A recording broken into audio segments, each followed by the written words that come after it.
नमस्कार, India news Haryana देख रहे हैं आप। आपके साथ में हूं सुरभि तिवारी। बुलेटिन की शुरुआत अब फटाफट अंदाज में करेंगे। पंचकुला में सीएम मनोहर लाल ने खेला इंडिया की तैयारियों का जायजा लिया और दाऊ देवीलाल स्टेडियम में स्पोर्ट्स इंफ्रास्ट्रक्चर का उद्घाटन किया। इस दौरान सीएम के साथ स्पीकर ज्ञानचंद गुप्ता और खेल मंत्री संदीप सिंह और सांसद रतन लाल कटारिया भी रहे मौजूद। 4 जून से खेलो इंडिया यूथ गेम्स का होगा आगाज।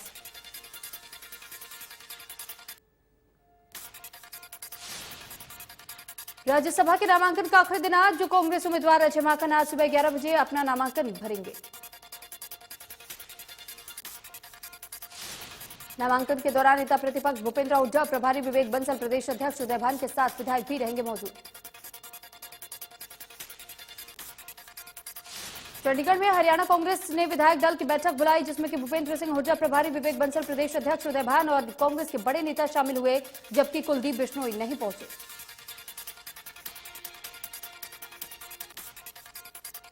कुलदीप बिश्नोई के सवाल पर हुड्डा ने कहा कि उन्हीं से पूछिए कि वो क्यों नहीं पहुंचे। कांग्रेस में कोई नाराजगी नहीं है।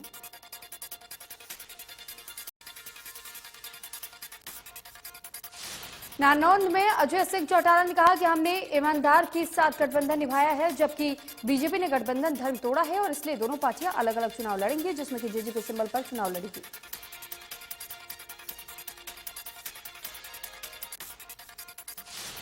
मनरेगा में हुए करीब 50 करोड़ के घोटाले को लेकर के कांग्रेस नेता करण दलाल ने केंद्रीय राज्य मंत्री कृष्णपाल गुर्जर पर आरोप लगाया है। अधिकारियों और कर्मचारियों को संरक्षण देने का आरोप भी लगाया।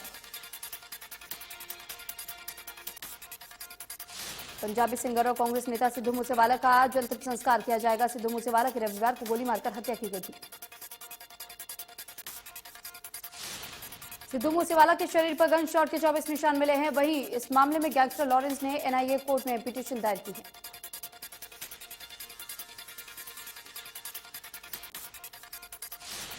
हरियाणा के गृह मंत्री अनिल विज ने अंबाला छावनी में नेताजी सुभाष चंद्र बोस पार्क की झील में बोटिंग सुविधा जनता को समर्पित की।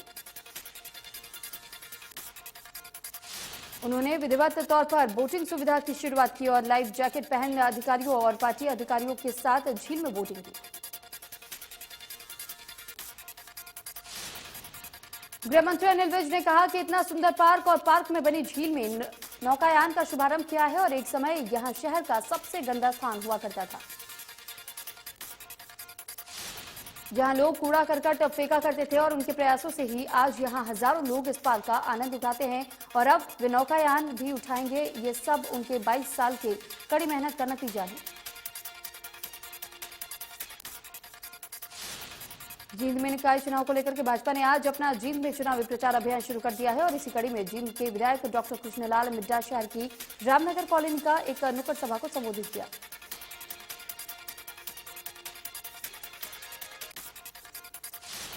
हरियाणा वेयर हाउस के चेयरमैन और पितला से विधायक नैनपाल रावत ने कहा है कि नगरपालिका चुनाव में बीजेपी को पूरा सपोर्ट करेंगे। साथ ही नैनपाल रावत ने कहा है कि बीजेपी के पक्ष में लोगों से वोट देने की अपील करेंगे और अकेले चुनाव लड़ने को जो निर्णय भारतीय जनता पार्टी ने लिया है वो उस निर्णय के साथ है।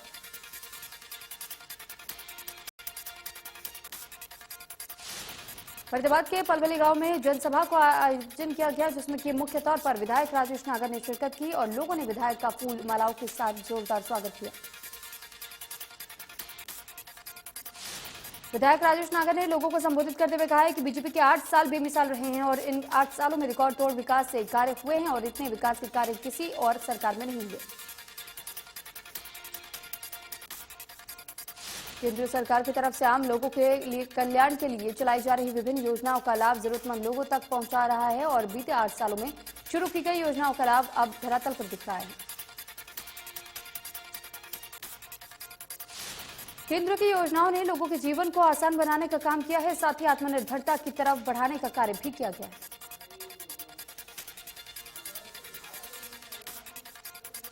नशे के खिलाफ एक्शन में सीएम मनोहर लाल सिरसा के सिंगापुर चौक के सभी पुलिसकर्मियों को तत्काल प्रभाव से बदलने के निर्देश जारी किए। दादुपुर गुरुद्वारे के लोगों ने की थी शिकायत।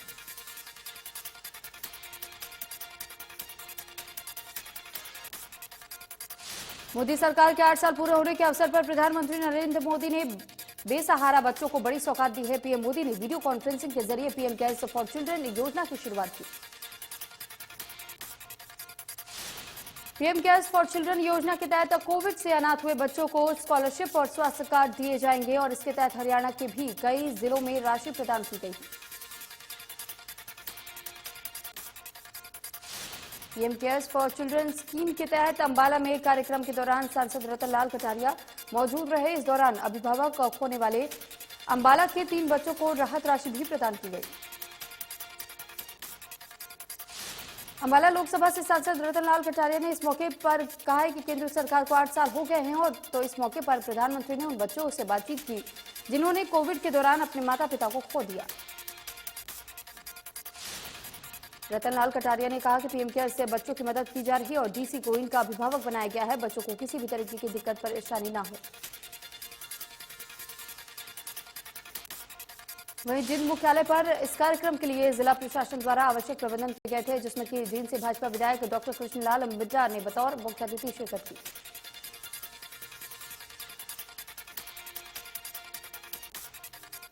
पानीपत में रोहतक के सांसद अरविंद शर्मा ने प्रेस कॉन्फ्रेंस की। इस दौरान उन्होंने कहा कि सरकार को हर समाज की संस्थाओं की मांग पूरी करने के लिए प्राथमिकता देनी है। प्रधानमंत्री केयर फॉर चिल्ड्रन योजना की शुरुआत के बाद से कृषि मंत्री जेपी दलाल ने प्रधानमंत्री के साथ ऑनलाइन मीटिंग में हिस्सा लिया और लाभार्थियों तक योजना पहुंचाने की दिशा में कार्य भी किया। इस मौके पर कृषि मंत्री ने बताया कि कोरोना काल में जिन बच्चों ने अपने माता पिता को खोया है, उन्हें इस योजना के तहत सामाजिक और आर्थिक सुरक्षा सरकार द्वारा दिए जाने का कार्य किया जाएगा। उन्होंने कहा कि इस जिम्मेदारी के तहत बच्चों के 23 वर्षीय के उम्र होने तक उनका पालन पोषण, शिक्षा, स्वास्थ्य का खर्चा सरकार उठाएगी और इसके तहत प्रतिमाह शिक्षा के लिए अलग से स्टाइफंड भी उपलब्ध करवाया जाएगा।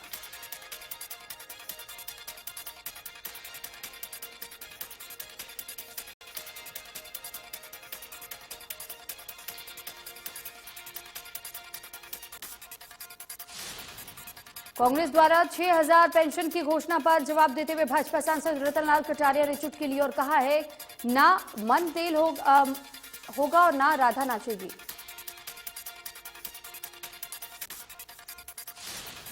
केजरीवाल की ताकत मांगने पर कटारिया ने कहा कि वे हरियाणा में तंबू गाड़ने की कोशिश न करें, हम सक्षम हैं हरियाणा संभालने में। कटारिया ने सिद्धू पर भी निशाना साधा।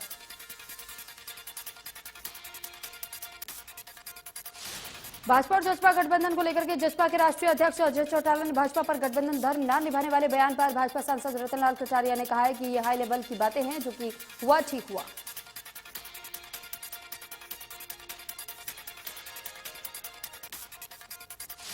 करनाल से सांसद संजय भाटिया और रोहतक से सांसद अरविंद शर्मा के बीच भी तर्क वितर्क हुआ। सांसद अरविंद शर्मा की गौड़ ब्राह्मण सभा को जमीन न देने की बात पर सांसद संजय भाटिया ने राजनीति छोड़ देने की बात कही।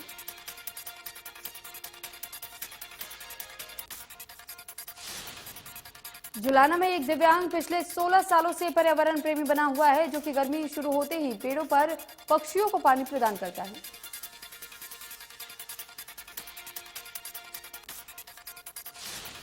प्रधानमंत्री गरीब कल्याण अन्न योजना के जिला अध्यक्ष अंशुल कुमार सैनी को पद से हटाए जाने का विरोध में एक महापंचायत का आयोजन बड़कली चौक पर किया गया, जिसमें कि बीजेपी के दर्जनों पदाधिकारी मौजूद रहे।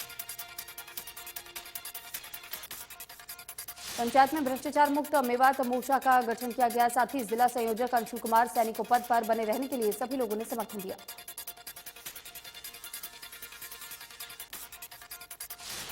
चरखी दादरी में 19 जून को 21 वार्डों के 42,635 मतदाता मतदान करेंगे। नगर परिषद और नगर निकाय चुनाव को लेकर के मतदाताओं ने काफी दिलचस्पी दिखाई जा रही है। वहीं नगर परिषद नगर निकाय चुनाव को लेकर के मतदाता अपने कागजात पूरे करने में जुटे हुए हैं और नगर परिषद के चेयरमैन प्रत्याशियों और पार्षद प्रत्याशियों ने वोटर लिस्ट के हिसाब से उम्मीदवारों और वोटर्स से मिलना भी शुरू कर दिया है।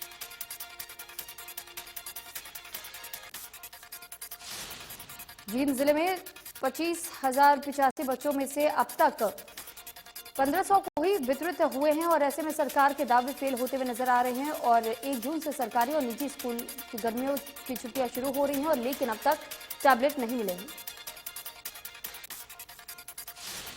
स्कूल संचालक 31 मई तक सभी बच्चों को टैबलेट वितरित करने की योजना बना रही है। 1 जून से छुट्टियां हो जाएंगी और ऐसे में अगर किताबें टैबलेट नहीं मिलती तो फिर कैसे ऑनलाइन कक्षा से पढ़ाई कर सकेंगे विद्यार्थी।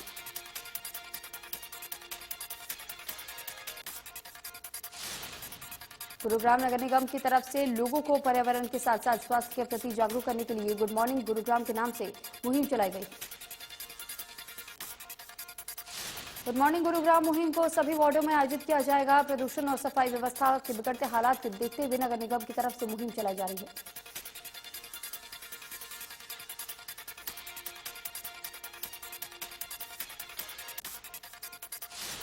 स्वास्थ्य विभाग के अतिरिक्त मुख्य सचिव राजीव अरोड़ा ने कैथल के नागरिक अस्पताल का किया निरीक्षण। डॉक्टरों की कमी को लेकर राजीव अरोड़ा ने कहा कि हरियाणा में जल्द ही डॉक्टर्स की कमी होगी।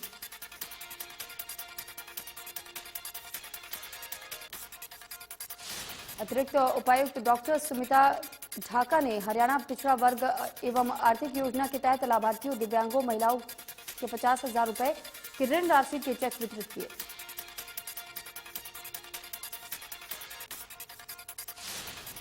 उन्होंने कहा कि निगम द्वारा पिछड़ा वर्ग आर्थिक रूप से कमजोर वर्ग है और दिव्यांग व्यक्तियों को स्वरोजगार शुरू करने के लिए 50,000 रुपए अथवा उनकी आवश्यकता अनुसार ऋण उपलब्ध करवाए जाते हैं।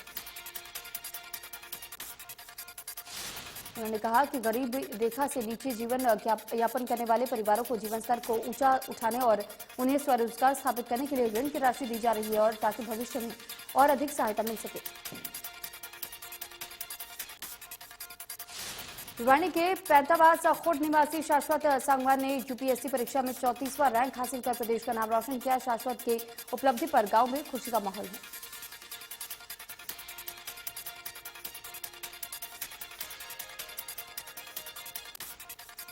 बहादुरगढ़ के खरहर गांव की बेटी कनिका राठे ने यूपीएससी परीक्षा में 64वीं रैंक हासिल कर प्रदेश का नाम रोशन किया। कनिका ने अपनी सफलता का पूरा श्रेय कनिका ने अपने माता पिता और परिवार को दिया है।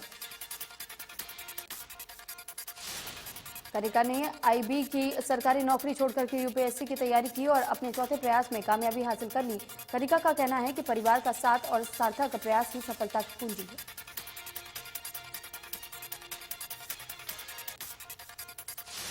हरियाणा की सब जूनियर हॉकी टीम ने चौथी बार 12वीं नेशनल चैंपियनशिप में जीत करके टीम का मान बढ़ाया है। प्रतियोगिता मणिपुर में इम्फाल में आयोजित की गई थी।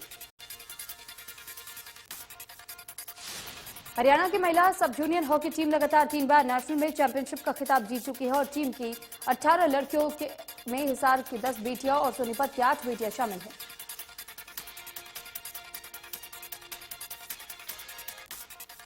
फरीदाबाद के स्विमिंग पूल संचालक सभी नियम कायदों को ताक पर रखकर के स्विमिंग पूल संचालन कर रहे हैं और जिसके चलते रोज हादसे हो रहे हैं। बावजूद इसके जिला प्रशासन किसी बड़े हादसे का इंतजार कर रहा है। फरीदाबाद के सेक्टर 12 में स्थित स्विमिंग पूल में एक बच्चे के साथ बड़ा हादसा होने से बच गया, जबकि दूसरी बच्ची का पैर कटने से घायल हो गई और हादसे के बाद से बच्चों के परिजनों में भारी रोष है।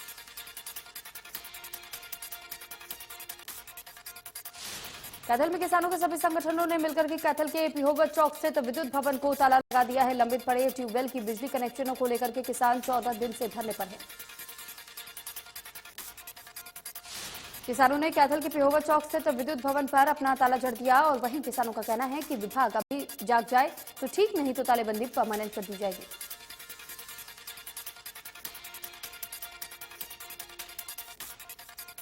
राय विधानसभा में आए तूफान से प्रगतिशील किसानों को हुआ 80% का नुकसान। तूफान से बागवानी और पॉली हाउस की खेती करने वाले किसानों को पॉली हाउस पूरी तरीके से नष्ट हो गया। नुकसान की भरपाई को लेकर के प्रगतिशील किसानों ने जिला उपायुक्त के माध्यम से मुख्यमंत्री को ज्ञापन सौंपा है। जिला बागवानी विभाग और जिला उपायुक्त ने किसानों को आश्वासन दिया है। सोनीपत की राय विधानसभा क्षेत्र के गांव जखोली भयंकर चक्रवाती तूफान ने एक युवक की जान ले ली। बारिश के कारण भारी पेड़ टूट करके युवक के ऊपर ही गिर गया, जिसकी वजह से उसकी वहीं पर मौत हो गई।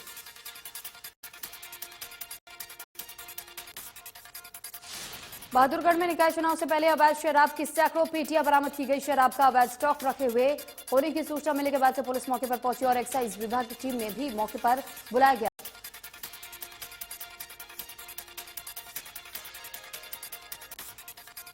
फिलहाल पुलिस ने एक्साइज इंस्पेक्टर सविता कुमारी के बयान के आधार पर मामला दर्ज कर लिया है और शराब की पेटियों की संख्या गिनने में जुट हुई है।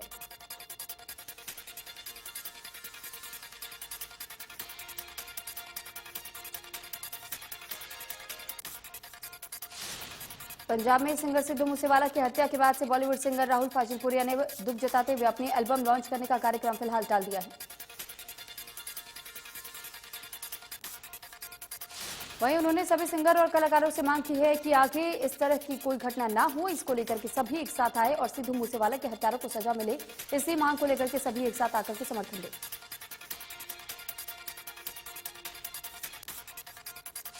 पंजाब के सिंगर और कांग्रेस नेता सिद्धू मूसेवाला हत्याकांड के बाद से अंबाला में भी अलर्ट जारी कर दिया गया। कल पंजाब में सिद्धू मूसेवाला की हत्या कर बदमाश फरार हो गए थे, जिसके बाद से हरियाणा में सुरक्षा और कड़ी कर दी गई है।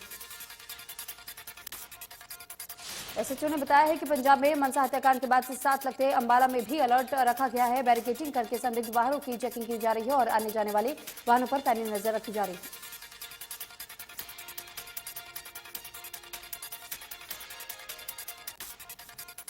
कांडाहट थाना क्षेत्र में बिजली विभाग की लापरवाही के कारण 17 वर्षीय 12वीं कक्षा के छात्र की 11,000 वोल्ट बिजली लाइन की चपेट में आने की वजह से मौत हो गई।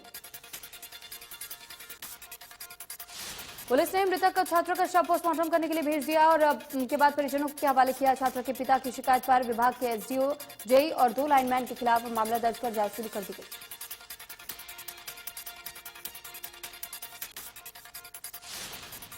कैथल पुलिस ने रेडीमेड की दुकान पर फिरौती के एवज में फायरिंग करने वाले युवक को गिरफ्तार कर लिया। गिरफ्तारी से पहले आरोपी ने पुलिस के साथ आमने सामने की फायरिंग की, जिसमें कि आरोपी के पैर में गोली लगी।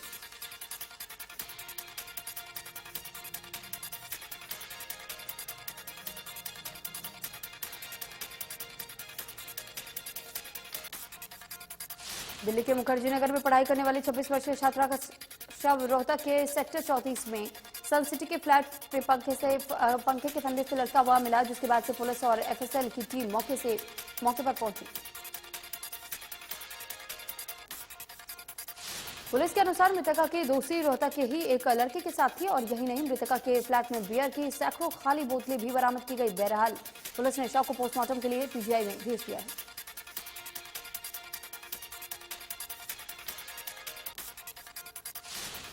गुरुग्राम शहर में बाइक सवार चेन स्नैचर्स का आतंक मचा हुआ है। शहर के पॉश इलाकों में चेन स्नैचिंग की 3 वारदातों को स्नैचर्स ने अंजाम दिया। कैथल के बड़सिकरी गांव के पास पुलिस और बदमाशों के बीच मुठभेड़ हुई, जिसमें कि एक बदमाश को गोली मार करके घायल किया गया।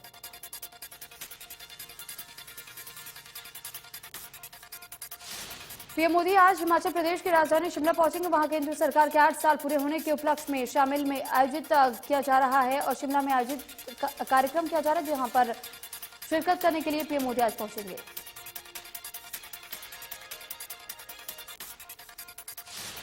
इस दौरान पीएम ऐतिहासिक रिज मैदान से देशवासियों को संबोधित भी करेंगे। केंद्र के 8 मंत्रालयों की 16 योजनाओं के तहत देश के हर जिले में चयनित लाभार्थियों से भी पीएम मोदी आधा घंटा वर्चुअल संवाद करेंगे। इसके साथ ही पीएम मोदी किसान सम्मान निधि की 21,000 करोड़ रुपए की 11वीं किस्त भी जारी करेंगे। पीएम मोदी के कार्यक्रम के लिए रिज मैदान सज धज कर तैयार है। मोदी सरकार के 8 साल पूरे होने के अवसर पर भाजपा अध्यक्ष जेपी नड्डा ने आज प्रेस कॉन्फ्रेंस की थी और इस दौरान उन्होंने नमो ऐप का नया संस्करण भी लॉन्च किया, जिसमें कि 8 साल की उपलब्धियों का ब्यौरा होगा।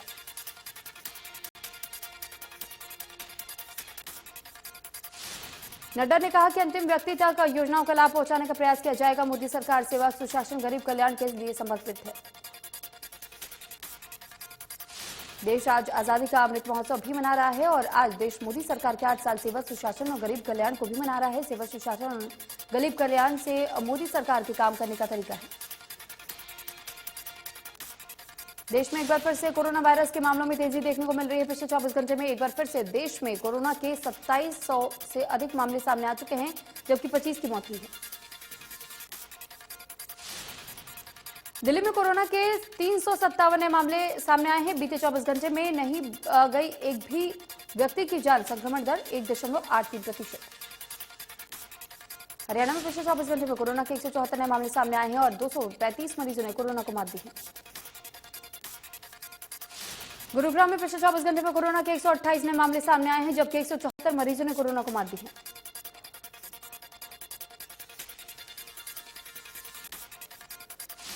वाराणसी में काशी विश्वनाथ मंदिर से सटी ज्ञानवापी मस्जिद के सर्वे की रिपोर्ट और वीडियो लीक हो गई है। सोशल मीडिया पर ज्ञानवापी मस्जिद के सर्वे का कथित वीडियो वायरल हो रहा है। वीडियो में वजूखाने के अंदर की आकृति जिसे कि शिवलिंग बताया जा रहा है स्पष्ट दिखाई दे रहा है। हिंदू पक्ष इसके शिवलिंग होने का दावा कर रहा है और वहीं मुस्लिम पक्ष का कहना है कि शिवलिंग नहीं बल्कि फव्वारा है।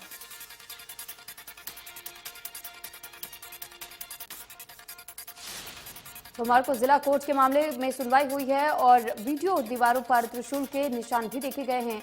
वहीं लंबे बहस के बाद से अदालत ने मामले की सुनवाई की अगली तिथि 4 जुलाई निश्चित की है।